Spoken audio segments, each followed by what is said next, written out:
내가 오늘 명하는 모든 명령을 너희는 지켜 행하라. 그리하면 너희가 살고 번성하고 여호와께서 너희의 조상들에게 맹세하신 땅에 들어가서 그것을 차지하리라. 내 하나님 여호와께서 이 40년 동안에 내게 광야길을 걷게 하신 것을 기억하라. 이는 너를 낮추시며 너를 시험하사 내 마음이 어떠한지 그 명령을 지키는지 지키지 않는지 알려 하심이라. 너를 낮추시며 너를 줄이게 하시며 또 너도 알지 못하며 내 조상들도 알지 못하던 만나를 내게 먹이신 것은 사람이 떡으로만 사는 것이 아니요 여호와의 입에서 나오는 모든 말씀으로 사는 줄을 내가 알게 하려 하심이니라. 이 40년 동안에 내 의복이 헤어지지 아니하였고 내 발이 부르트지 아니하였느니라. 우리나라 삼국시대 때 신라에 김춘추라는 인물이 있었습니다. 그는 신라 왕자로 태어났죠. 그래서 신라의 그 계급으로 말하면 성골 계급에 속한 사람이었습니다. 성골은 신라 문제에서 부모가 양쪽 다 모두 왕족 혈통일 때 붙여지는 직위입니다. 그래서 성골은 한마디로 말하면 왕위에 오를 수 있는 최고의 신분입니다. 그는 왕궁에서 이렇게 귀족 교육을 받으면서 성장을 하죠. 그러나 그에게는 갑자기 큰 환란이 닥쳐서 억울하게 진골 신분으로 강등이 되고 왕궁에서 쫓겨납니다. 진골은 양쪽 부모 가운데서 한 사람만 왕족의 혈통일 때 주어지는 신분입니다.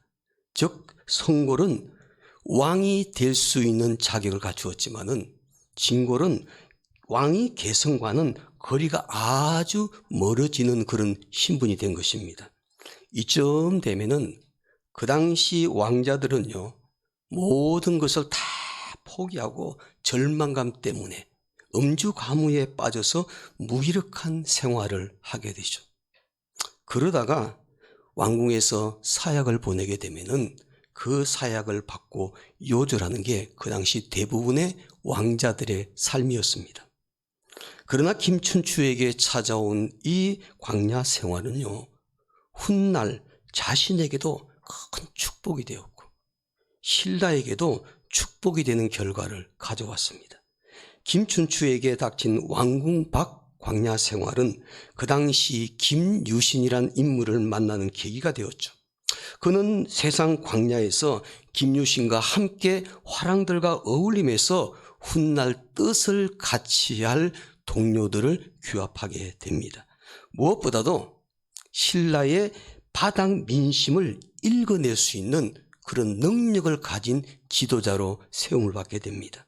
훗날 그는요 신라 제29대 태종 무일왕이 되어서 마침내 삼국을 통일해서 통일 신라 시대를 여는 왕이 됩니다. 성경에 보게 되면은 이 김춘추와 비슷한 인생을 살았던 인물이 있습니다. 모세입니다. 모세는요 우리가 잘 아는 것처럼 애굽 왕궁에서 왕자로서 40년 동안 로얄 교육을 받은 사람이었습니다. 그리고 그는 억울하게 광야에서 쫓겨나서 40년 동안 연단받는 세월을 보내게 되죠. 마침내 마지막 40년은 하나님의 부르심을 받아 이스라엘 백성들을 출애굽시키고 광야 생활 40년을 이끄는 지도자가 되었죠. 모세에게 광야 생활은 어떤 의미가 있는가? 광야 생활 40년은 낭비의 시간이 아니었다는 겁니다.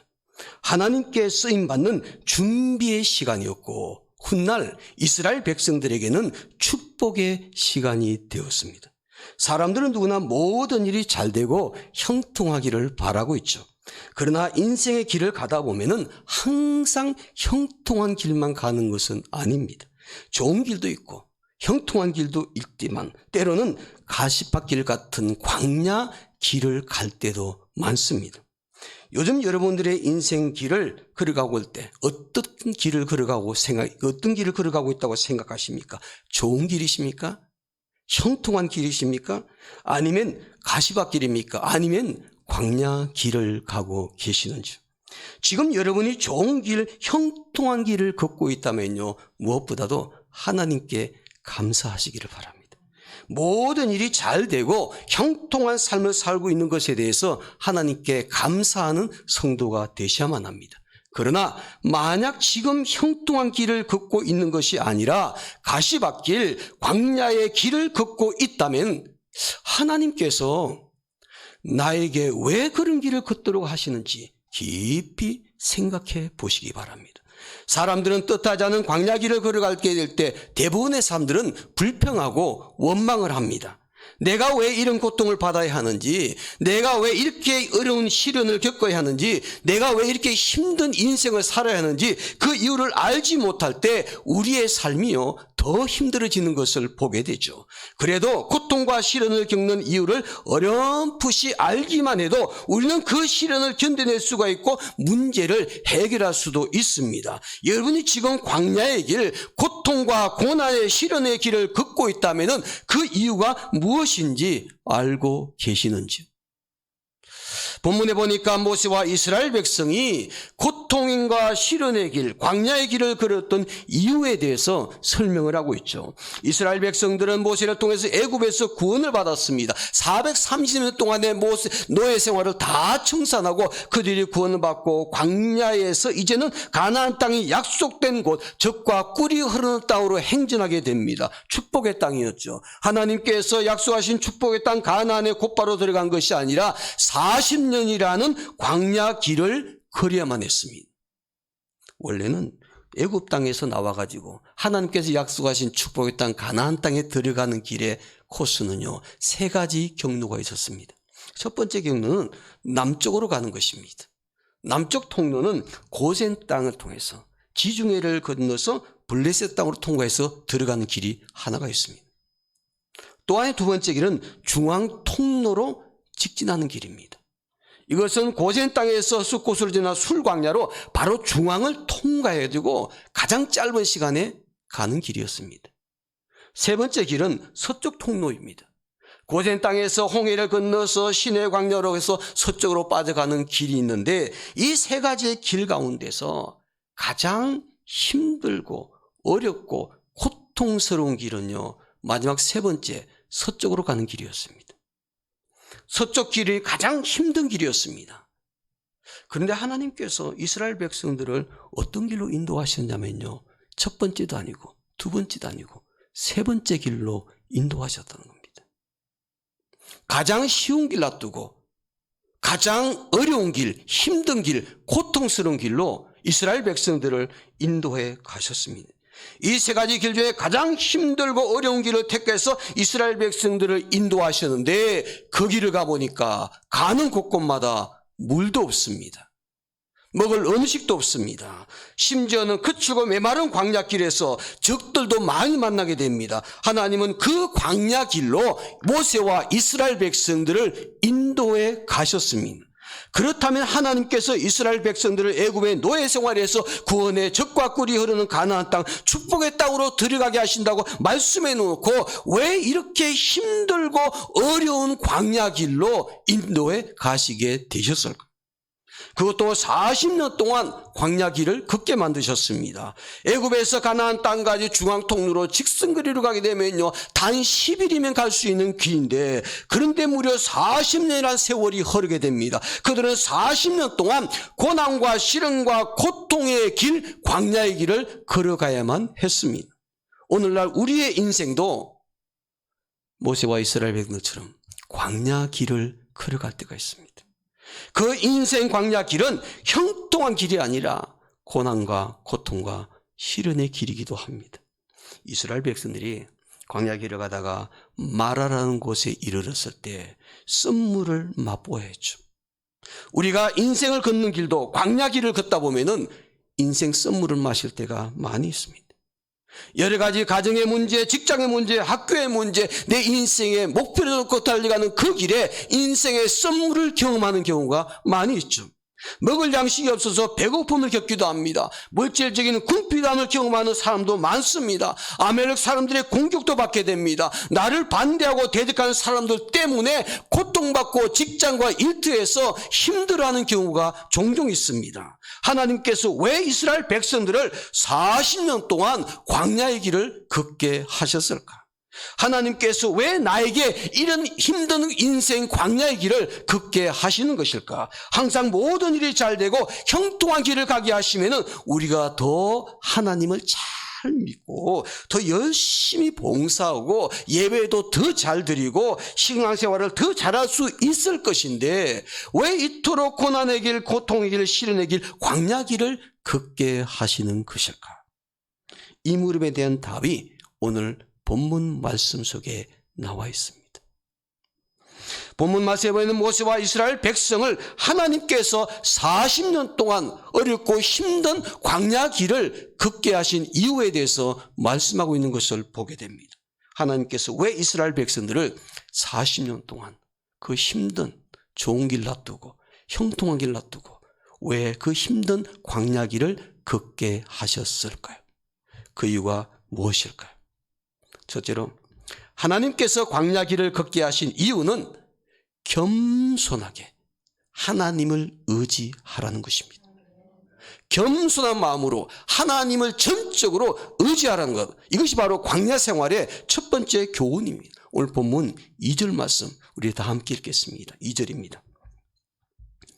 내 하나님 여호와께서 이 40년 동안에 내게 광야 길을 얻게 하신 것을 기억하라. 이는 너를 낮추시며 너를 시험하사 내 마음이 어떠한지 그 명령을 지키지 않는지 알려 하심이라. 아멘.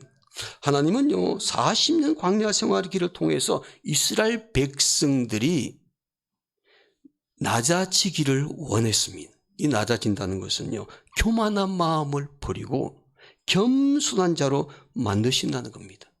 40년이라는 동안은 고난과 고통과 시련의 광야 길을 걷게 하셨는데 그 이유는 이스라엘 백성들로 하여금 겸손하게 되어서 하나님을 의지하게 하기 위함이라는 것입니다. 하나님은요 교만한 사람 절대 쓰시지 않는 것 잘 아시지 않습니까? 세상 사람들은 잘나고 교만하고 자기 자랑한 사람 좋아할지 모릅니다. 그러나 하나님께서는요 절대 교만한 자를 쓰시지 않습니다. 왜냐하면 교만한 사람은 하나님을 의지하지 않기 때문입니다. 자기 자신을 의지합니다. 자기가 가진 것을 의지하게 됩니다. 교만한 사람의 특징은 절대 하나님을 의지하지 않습니다. 교만한 사람은 자기가 최고라고 생각하면서 자기의 힘과 자기의 능력으로 모든 것을 할 수 있다고 생각을 하기 때문에 하나님을 절대로 의지하지 않습니다. 그래서 교만 중에서 최고의 교만이 뭔지 아십니까? 하나님을 믿지 않는 것입니다. 이제는 신앙생활 열심히 하니까 제가 말씀드릴 수 있습니다. 저희 가정 가운데 제일 늦게 믿은 사람이요 둘째 집입니다. 둘째 집에 계신 어머니가 항상 교회 나가야 되지 않겠니? 모든 가족들을 함께 하나님을 잘 섬기고 있는데 너도 열심히 신앙생활이 되지 않겠니? 그러면은 늘 둘째 집에서 나오는 반응입니다. 어머니 저는 하나님을 믿지 않습니다. 제 주먹을 믿습니다. 자기 자신을 믿는다는 거죠. 그만큼 세상적으로 교만했습니다. 그런데 저희 7남매 가운데 가장 인생 파란만장한 거 가장 크게 경험한 가정이 둘째 가정입니다.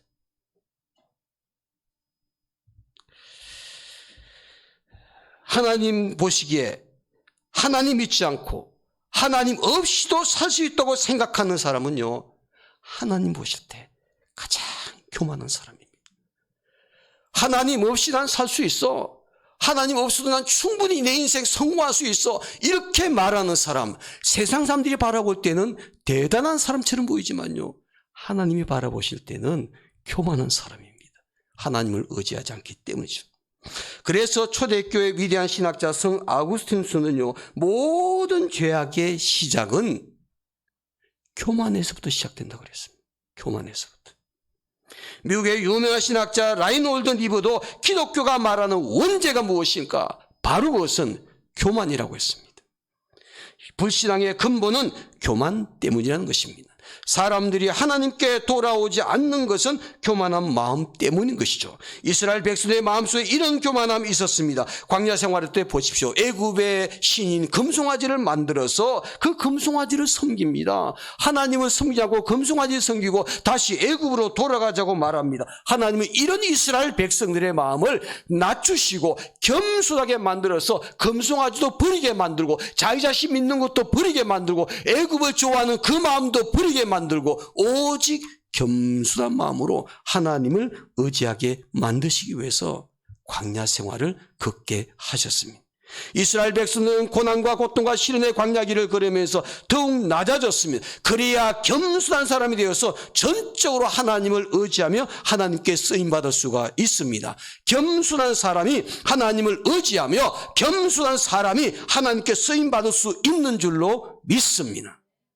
우리가 성리순례 할 때 보면요, 종교개혁지를 가는 경우가 많이 있습니다. 주로 종교개혁지의 첫 출발은 물론 프랑스에서 시작하지만은 그러나 가장 강력한 영향을 미쳤던 스위스 제네바에서부터 시작할 때가 많습니다. 근데 제네바에 시작할 때 첫 번째 가는 곳이 어디냐면은 제네바에 있는 한 공원을 가는데 그 공원에 종교개혁자들의 그 형상들이 있는 돌들이 많이 있습니다. 그러면 그 다음에 가는 곳이 누구냐면 스위스 제네바 엄청나게 종교에 영향을 미쳤던 깔뱅의 무덤을 찾아갑니다. 그런데 이 깔뱅의 무덤을 찾아갈 때 사람들이 잘 찾아가지를 못해요. 여긴가 저긴가 하고 헤맵니다. 저도 갈 때 저를 인도했던 그분이요, 여기 같은데 하고 계속해서 빙빙 돌다가 여기군요, 겨우겨우 찾았습니다. 그 이유는 깔뱅이의 무덤이 있는 바로 그곳에는요 묘비가 없습니다. 이게 깔뱅이의 무덤인지 알 수가 없어요. 그래서 낙엽이 쌓인 곳을 이렇게 치워보니까 땅바닥에 작은 돌 하나가 박혔는데 거기에 깔뱅을 상징하는 JC 글자가 써 있습니다. 스위스를 그렇게 위대하게 바꿔놓았던 깔뱅, 왜 사람들이 그를 그렇게 대접하게 될까요? 그 이유는 깔뱅이 죽을 때 유언을 했기 때문입니다. 그는 이렇게 유언합니다. 내 무덤에 묘비를 세우지 말라. 내 무덤에 흔적이 없이 다 없애달라 그랬습니다. 사람들이 절대 나의 위대함을 찬양하지 못하게 하기 위해서. 전적으로 모든 성도들은 나를 위대한 사람으로 생각한 것이 아니라 나를 사용하신 하나님을 기억하고 바라보라는 것입니다. 그는 종교개혁을 했기 때문에 철저하게 겸손한 사람이었습니다. 겸손했기 때문에 그 어렵고 힘든 일, 하나님을 전적으로 의지하며 그 일을 감당해내었습니다. 그가 그렇게 유언을 했지만은 사람들이 너무너무 아쉬우니까 그래도 후세 사람들에게 이것이 깔뱅이 무덤이라는 것을 좀 알게 하기 위해서 아주 작은 돌을 하나 땅에 똑같이 땅 높이 하고 심어놓고 거기다가 JC 이니셜을 써놓은 것을 보게 됩니다.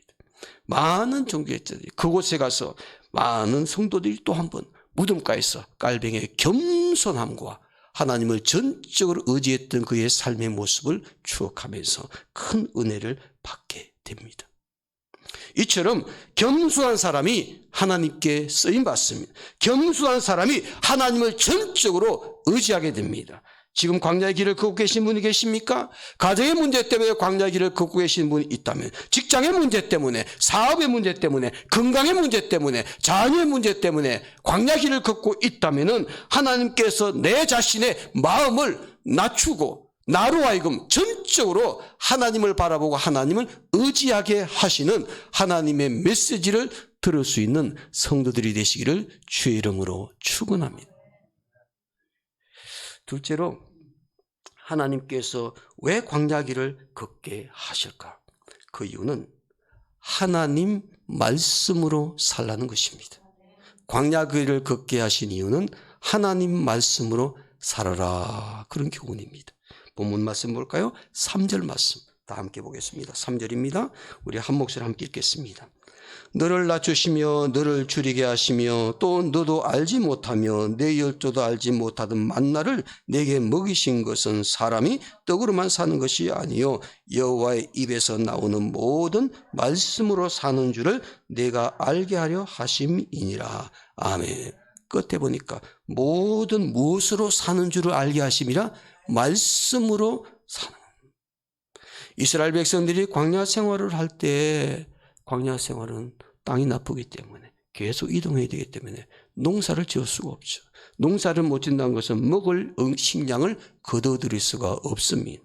그러나 하나님께서요 그들이 40년 동안 굶어 죽지 않게 하셨습니다.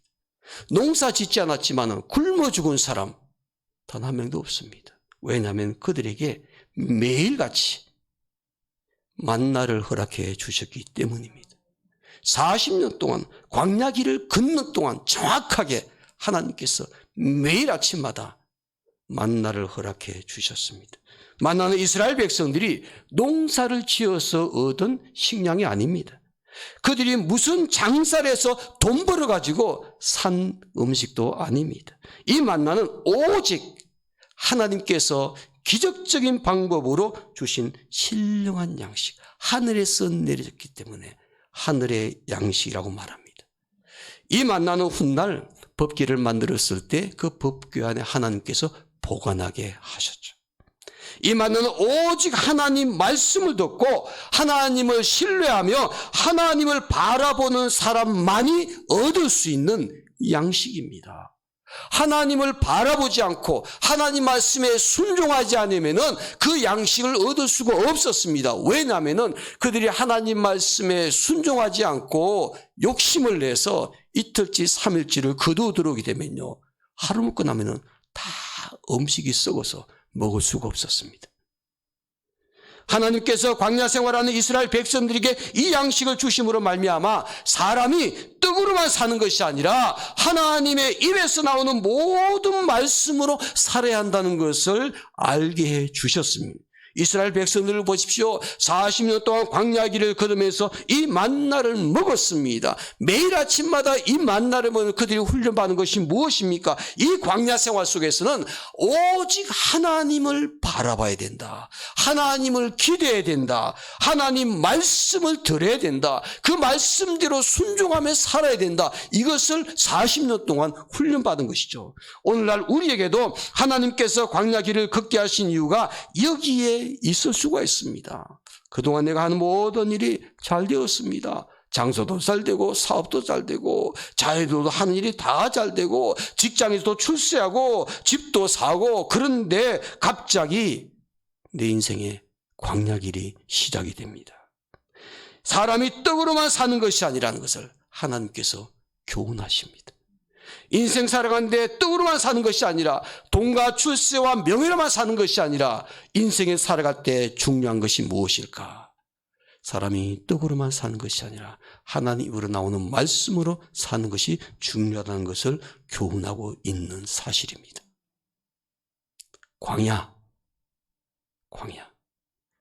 광야는 별로 우리에게 좋은 느낌이 없습니다.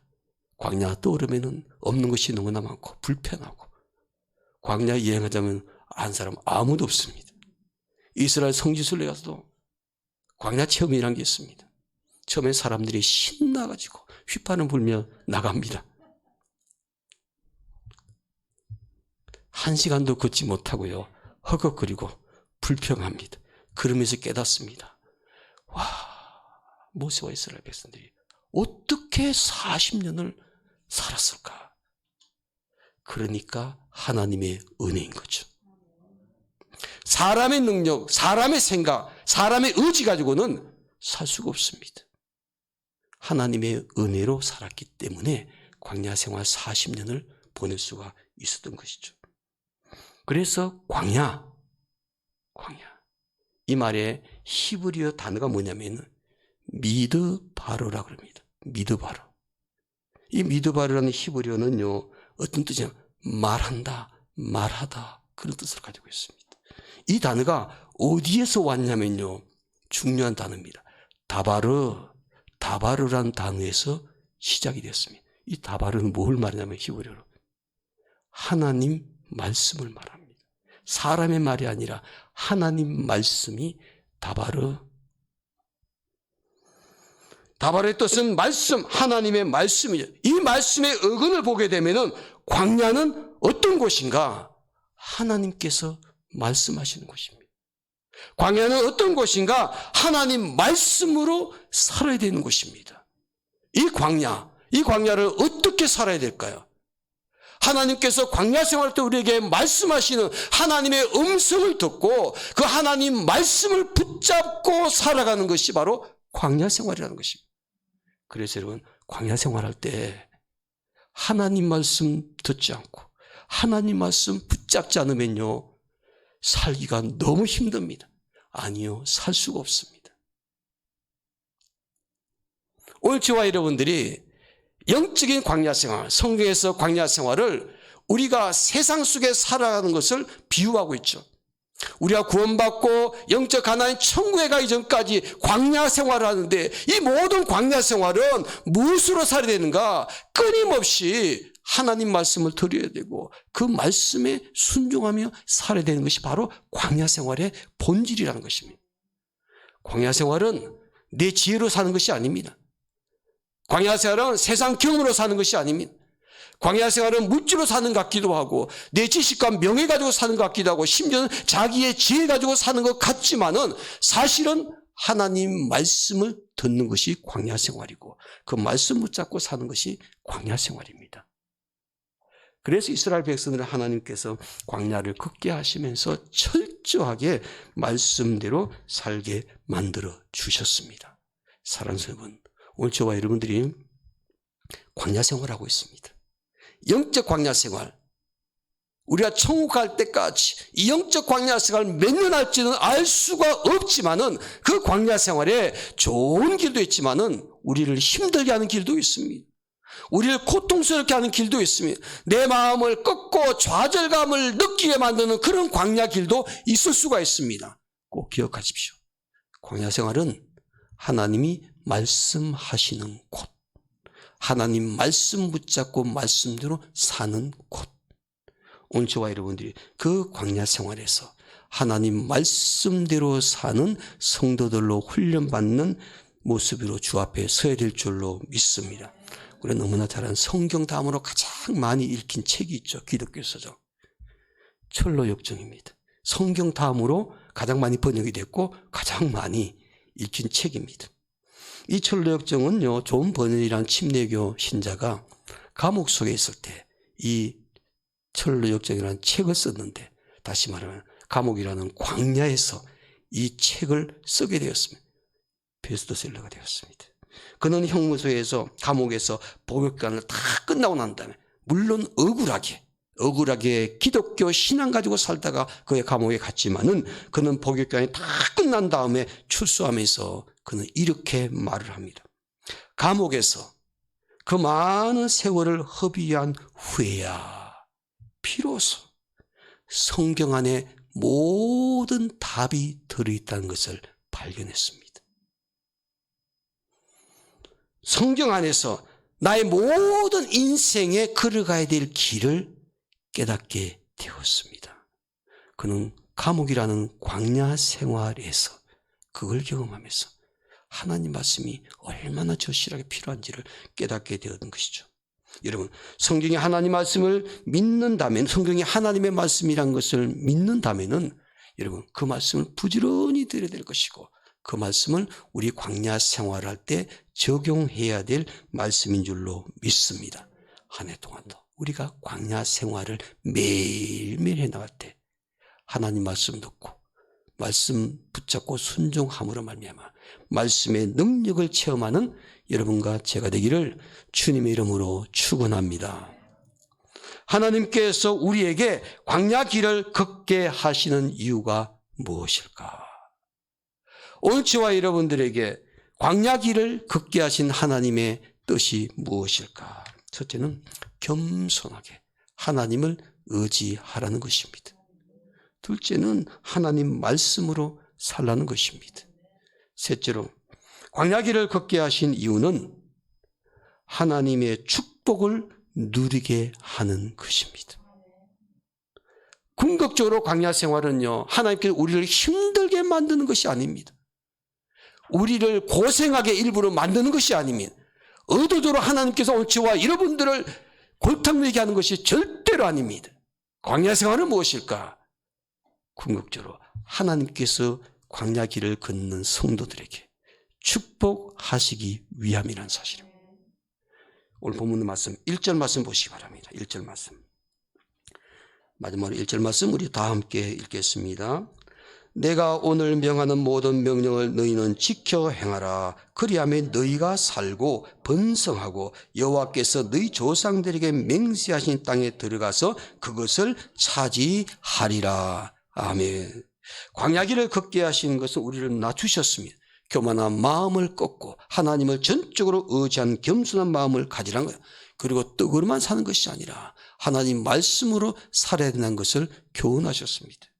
이스라엘 백성의 광야 생활은 고통과 고난과 시련의 길이었지만은 하나님께서요 예비하신 축복을 받을 수 있는 준비하는 기간이었다는 것입니다. 이스라엘 백성들이 이 광야 생활 40년이 없으면 가나안 땅의 축복을 누릴 수 있는 자격도 없었습니다. 가나안 땅의 축복을 누릴 수 있는 준비하는 시간, 바로 그것이 광야에서 보내는 시간이었습니다. 40년이라는 그 시간이 낭비의 시간이 아니었습니다.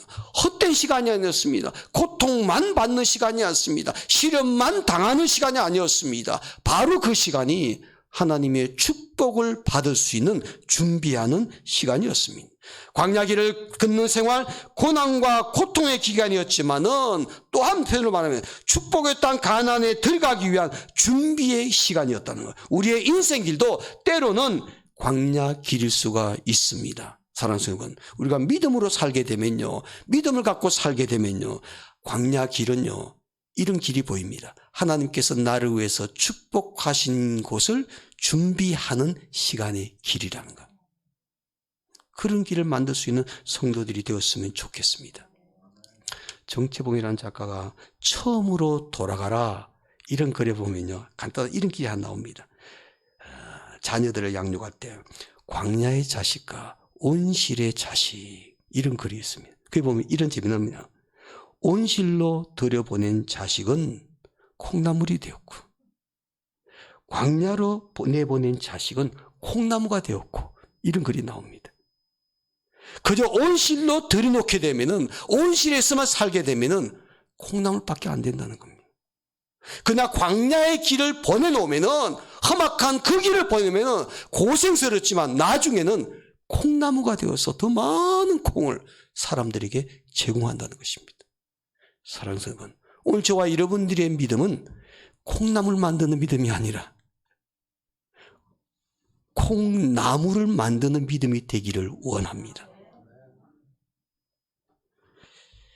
미국의 피터 마실은 만일 하나님께서 우리로 하여금 고난으로부터 엄청난 축복을 얻게 하시는 특별한 계획이 없으시다면 우리에게 어떠한 고난도 허용하시지 않는다 그렇게 말합니다. 이 말은 하나님께 우리에게 여러 가지 고난의 길을 걷게 하신 이유는요, 우리에게 축복하실 계획이 있기 때문이라는 것입니다.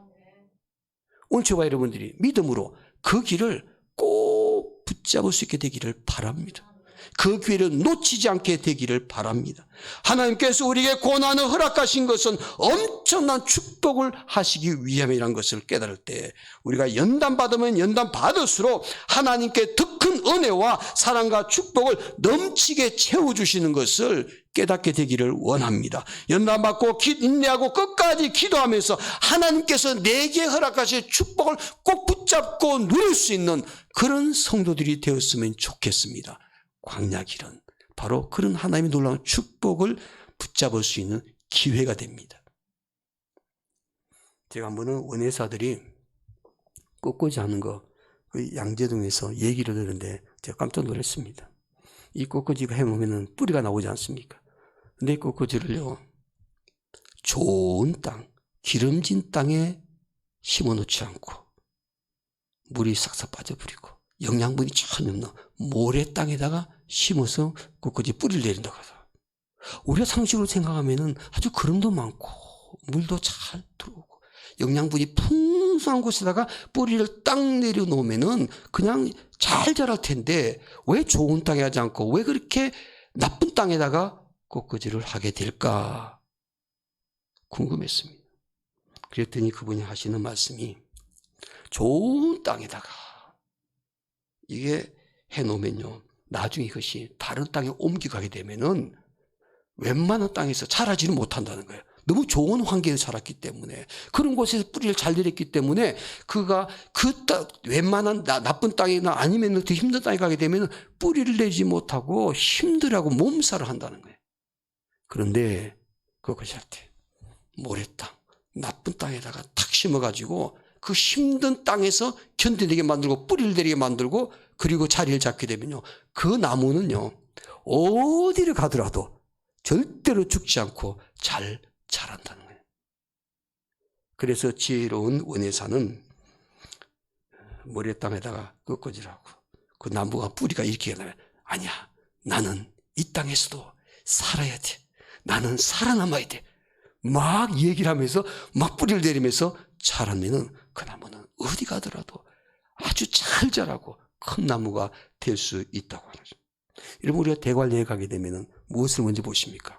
전 내 눈에 들어오는 게 그게 하나 있습니다. 황태. 다 한결한 곳에 가게 되면 황태 덕장이 많이 있지 않습니까? 왜 황태 덕장이 따뜻한 여름에 안 하고 그 한겨울에 할까? 그리고 좋은 날씨 가운데 사지 않고 왜 그렇게 혹독한 추운 곳 바람도 세고 그런 횡계 같은 데다가 해야만이 그게 최고의 상품 가장 육즙이 좋은 황태가 될 수 있을까? 당연하지 않습니까? 기온이 영하 10도, 20도 막 떨어졌다가 올라갔다가 막 바람도 몰아치고 눈도 오고 아주 혹독한 환경에서 말려진 황태. 최고의 상품, 맛있는 겁니다.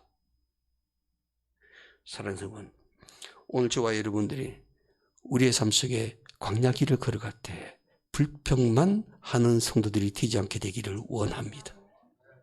하나님께서 나라에 왜 이 힘든 광야길을 걷게 하실까? 하나님께서 왜 우리의 가정을 이렇게 힘들게 광야길을 걷게 하실까? 하나님께서 왜 나로 하여금 사업장에 이 광야길을 걷게 하실까? 믿음의 사람이라면 광야길을 걷게 하신 하나님의 마음을 읽을 수 있는 성도들이 되기를 원합니다. 그것은 바로 겸손하게 하나님을 의지하는 것, 하나님 말씀으로 사는 것, 그리고 하나님의 축복을 누릴 수 있는 준비 시간이라는 것을 기억하고 우리의 모든 광야 생활을 즐겁고 기쁜 마음으로 믿음으로 잘 감당할 수 있는 우리 성도들이 되시기를 주의 이름으로 축원합니다. 기도하겠습니다.